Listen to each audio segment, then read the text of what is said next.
کہا جاتا ہے کہ حضرت سلیمان بن داؤد علیہما السلام کے ایک چرواہے کی نگرانی میں کچھ بھیڑیں تھیں۔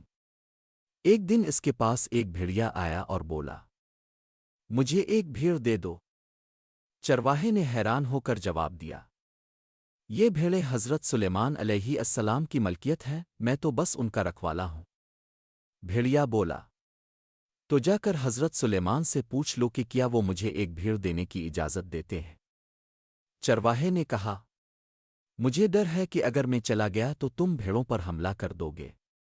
بھیڑیا ہنسا اور بولا، جب تک تم واپس نہ آ جاؤ میں خود بھیڑوں کی نگرانی کروں گا، اللہ نہ کرے کہ میں خیانت کروں، لیکن اگر میں نے خیانت کی تو میں آخری امت کا قربن قیامت والا ایک آدمی بن جاؤں، یعنی اپنے آپ کو بد دعا دی کہ ہم یعنی موجودہ مسلمانوں کی طرح ہو جاؤں، جو کہ افسوسناک ہے۔ یہ سن کر چرواہا روانہ ہو گیا۔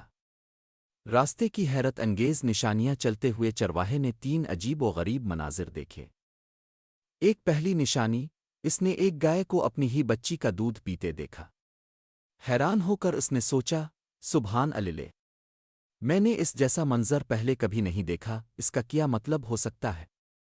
دوسری نشانی، آگے بڑھا تو ایسے لوگ دیکھے جو بوسیدہ کپڑے پہنے ہوئے تھے، مگر ان کے ہاتھوں میں سونے کی تھیلیاں بھری پڑی تھیں۔ چرواہے نے سوچا، یہ بھی بڑی عجیب بات ہے، ان کے پاس سونا ہے مگر یہ پھر بھی فقیر نظر آ رہے ہیں۔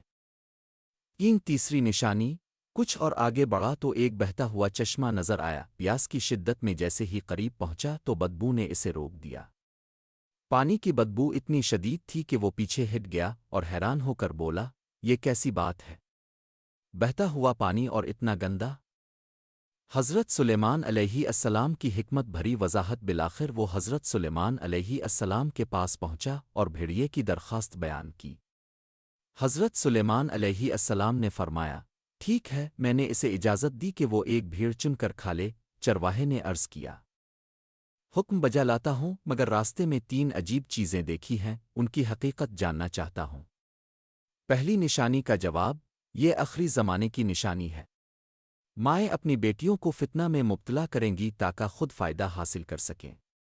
دوسری نشانی کا جواب، یہ لوگ ڈاکو اور چور ہیں۔ جو مال حرام سے آتا ہے اس میں برکت ختم ہو جاتی ہے۔ آخری زمانے میں حرام کمائی عام ہو جائے گی، قناعت ختم ہو جائے گی اور برکت اٹھا لی جائے گی۔ تیسری نشانی کا جواب، یہ بھی آخری زمانے کے نام نہاد دیندار ہیں۔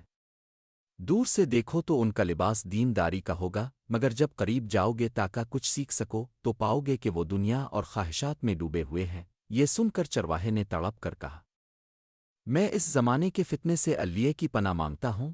بھیڑیے کی حیران کن دیانتداری۔ چرواہا واپس آیا تو دیکھا کہ بھیڑیا واقعی بھیڑوں کی نگرانی کر رہا تھا۔ اس نے کہا، حضرت سلیمان نے تمہیں اجازت دے دی ہے کہ تم کسی بھی بھیڑ کو چن کر کھا سکتے ہو۔ بھیڑیے نے بھیڑوں پر نظر دوڑائی اور ایک کمزور بیمار بھیڑ کو چن لیا۔ چرواہے نے حیرت سے پوچھا، تم نے یہی بھیڑ کیوں چنی؟ بھیڑیا بولا، کیونکہ یہ اپنے رب کی تسبیح سے غافل تھی۔ جو اپنے رب کے ذکر سے غافل ہو وہ بہت بڑی آزمائش میں ہوتا ہے۔